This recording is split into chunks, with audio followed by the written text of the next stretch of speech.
Welcome guys to Tech Gear Clothing, and this is my top 5 cell phones for outdoor adventures.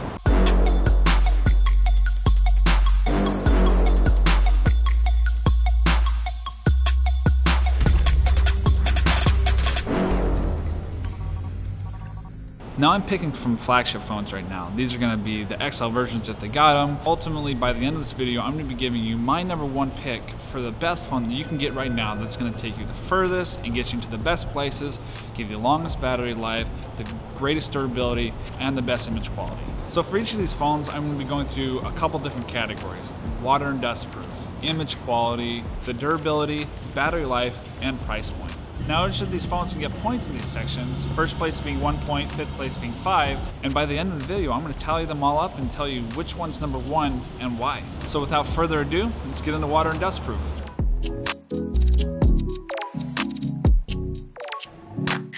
Now the phones that we're going to be talking about today are the iPhone 11 Pro Max, the Google Pixel 4 XL, the OnePlus 7T, the Samsung Galaxy S10 Plus, and Huawei. How do you say that? The P30 Pro, that's what I'm going with, is not available in America. There's a lot of different environments you're gonna find yourself in, a lot of different reasons why water and dust may or may not have an impact at all in anything that you're getting yourself involved in. You're gonna hear a lot of the phrases IP67, IP68, and there's really 2 things you need to know about that: what the first number means and what the second number means. The first number really is all about how the object being tested defends itself against other foreign objects. The second number has to do with moisture and water. Now the first number, 6, means that there's total protection from harmful dust. No objects or particles are going to be getting inside your phone. To give you some insight, level 2 is protection from your fingers. So as a number gets higher, you have better protection. Now the second number has usually the more variance, because now we're talking about keeping your cell phone waterproof. 7 is protection from immersion in water with a depth of up to 1 meter or 3.3 feet for 30 minutes. The difference between that and level 8 is protection in water up to 1.5 meters for the same period of time. 2 of the most frustrating things that you can experience is #1, losing full functionality of your phone because these elements make its way into your phone and totally disable it, or #2, moisture in the camera lens. Now because these are so rigorously tested to get their IP ratings, we had a couple ties. The OnePlus 7T came in 3rd with an IP67 rating. The Huawei P30 Pro, the Google Pixel 4 XL, and the Galaxy S10 Plus all came in 2nd with an IP68 rating. Now Apple, who makes the iPhone 11 Pro Max, got the same rating of IP68, but they're the only manufacturer that said that they tested their phone in anything other than standard conditions. Now, it might not mean anything significant, but I'll give it to Apple for taking a leap in their marketing efforts.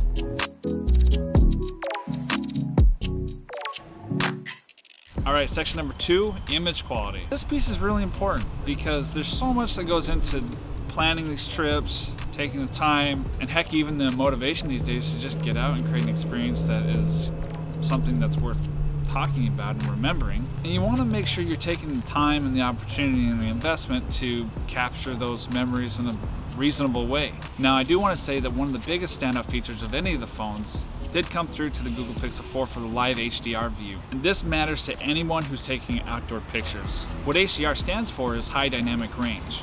And we've all been there. We have the really bright sun, the sky in the background, and someone with their back to the sun and their faces in a deep dark shadow, and that is just one of so many scenarios that you find yourself in.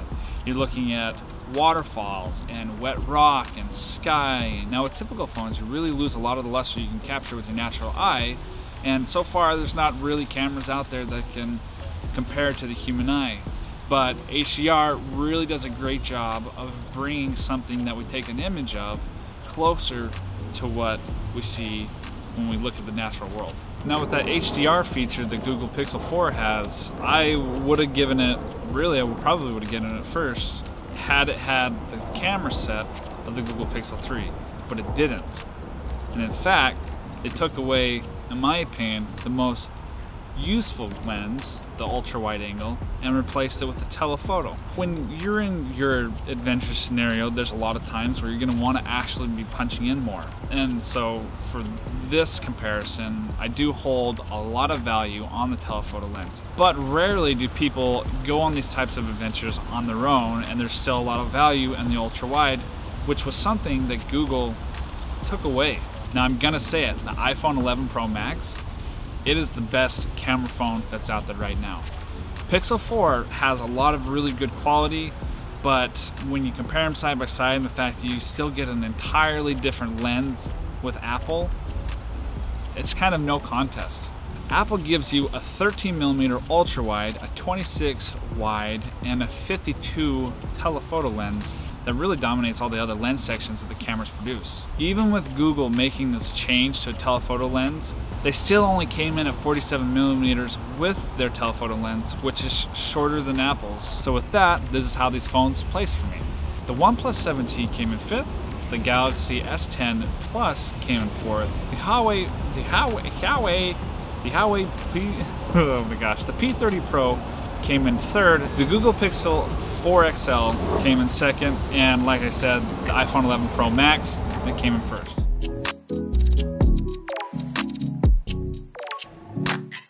Now for most of us adventurers out there, durability is a huge factor. Is your camera gonna last a long time? Are you still gonna be able to use your touchscreen? Is your phone, simply put, going to be functional? And you know, beyond that, is it gonna stand up to the rough situations that you're gonna be in? How long and how well is your screen gonna last? And all this information kind of funnels into really what types of activities you're gonna be doing. If your phone is safely tucked away against your chest, different scenarios.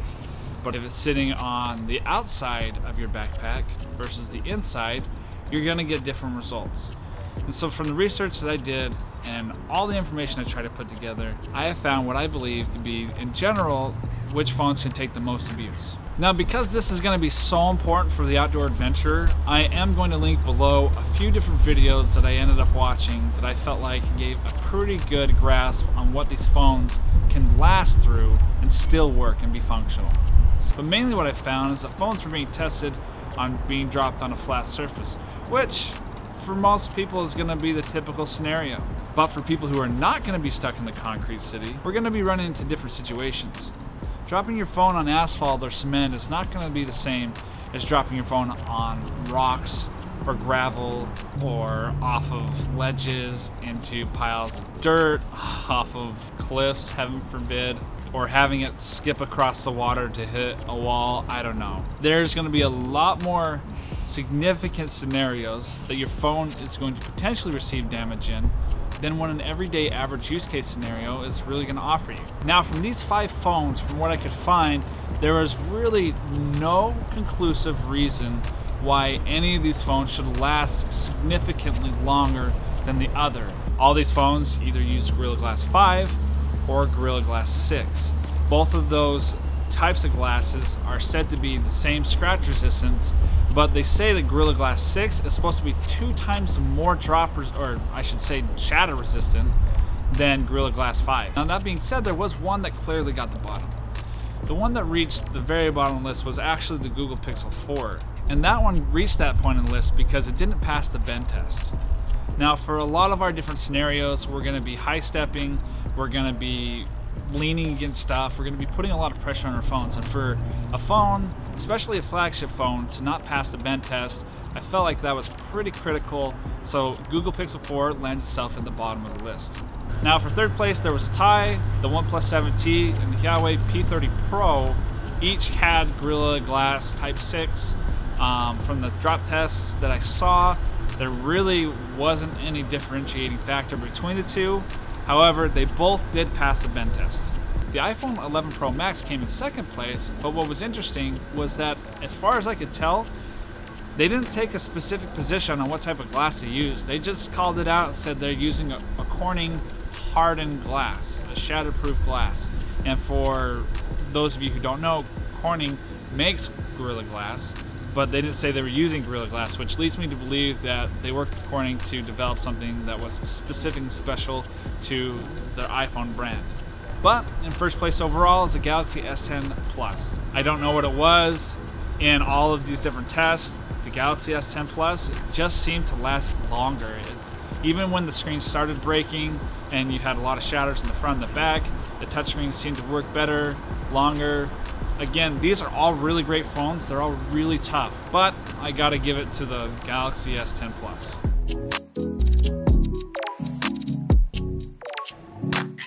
This one was a little bit challenging because more and more often we're giving alternate power source ideas from different companies who are promoting solar sources or battery extending cases or portable battery packs. It seems to be that batteries are becoming less and less an issue, especially as phones seem to pack more and more power and longevity in them. But what I found is that a bigger battery doesn't always give you more screen time.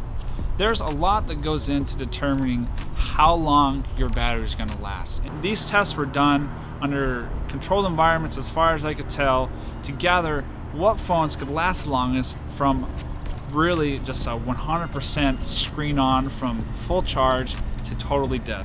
Now all these phones are running data, they're running different processes, apps, all these different things that will give you a variance in your battery life.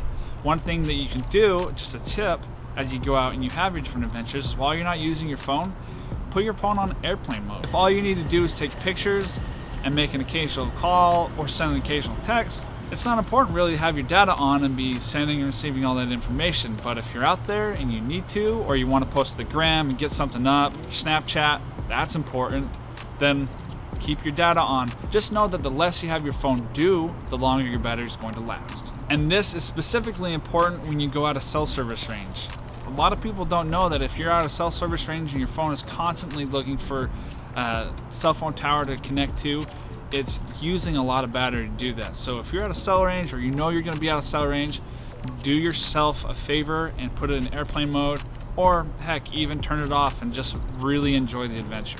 Now with a total screen on time going from 100% battery to 0, doing the same processes, like I said, the biggest battery doesn't always give you the most screen time. And you might be wondering why that is. Well, for people who are not too tech savvy, it really has to do with how the software interfaces with the phones and different apps. If your software works really smoothly, it doesn't have to do a lot of thinking or a lot of processing, your phone is going to last longer. But just like you, if you have to do a lot, you end up eventually becoming tired and using more energy than if you have to do a little.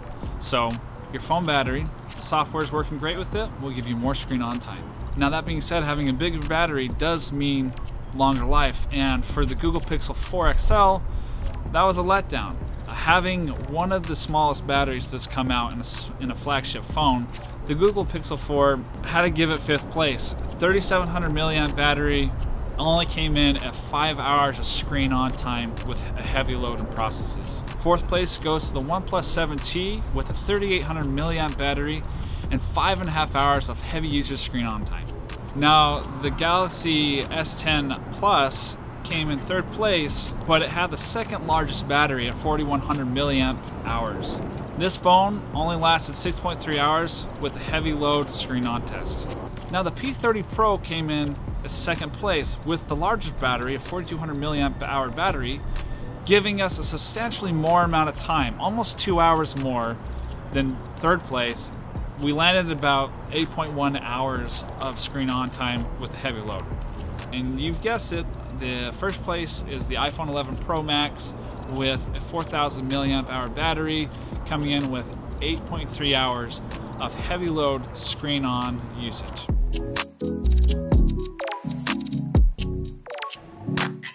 Now let's keep this one simple. More money in your pocket means more money for adventures or gear. Now these are the prices to these phones at the end of 2019. Now all these prices don't have anything to do with deals. Again, we're talking about the biggest phones, the best phones, the XL versions that they have them with base features, which are just gonna give us the bare bones XL price. Now this is one area that the iPhone 11 Pro Max did not excel, coming in at 5th, being the most expensive at $1,100. And in 4th place is the Samsung Galaxy S10 Plus, coming in at about $1,000. 3rd is the Pixel 4 at $900. 2nd is the P30 Pro at $700. And in 1st, almost half of the price of the iPhone 11, the OnePlus 7T, coming in at $600.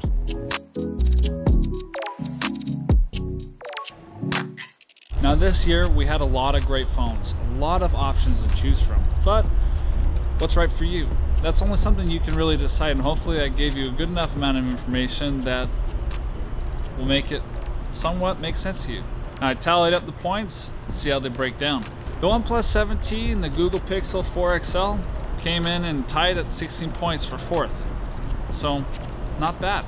Really, it's more than you'd expect from OnePlus, but a lot less than you would expect from Google. The Galaxy S10 Plus came in at 14 points. The P30 Pro came in at 11 points, and I find that entirely fascinating because it's not available in the US. And you may have guessed it, the iPhone 11 Pro Max came in at 10 points. First place. Now I picked points that were helpful and useful to me. If there was something that I excluded that you felt like was important, leave it in the comments below. I did a lot of research. I hope this was helpful to you guys. If it was, please like and subscribe. I want to continue to do this. I love the outdoors. I love tech. I love mixing the two. I think it should happen more often. And I want to do more in-depth, more involved things. I want to get my hands on products, and that happens when these manufacturers or these companies see they have a big YouTube following. So every subscribe really does help. Thanks guys, we'll see you next time. Do I sound like a news anchor? All right, I'm gonna do it because I don't care. I don't care, I don't know any of these people. The latest and greatest.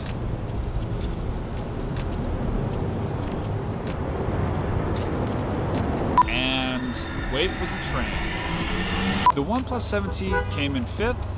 The OnePlus 7T came in 5th. The Galaxy S10 Plus, oh my God. Do people not know how to drive a car? People are getting crazy out here.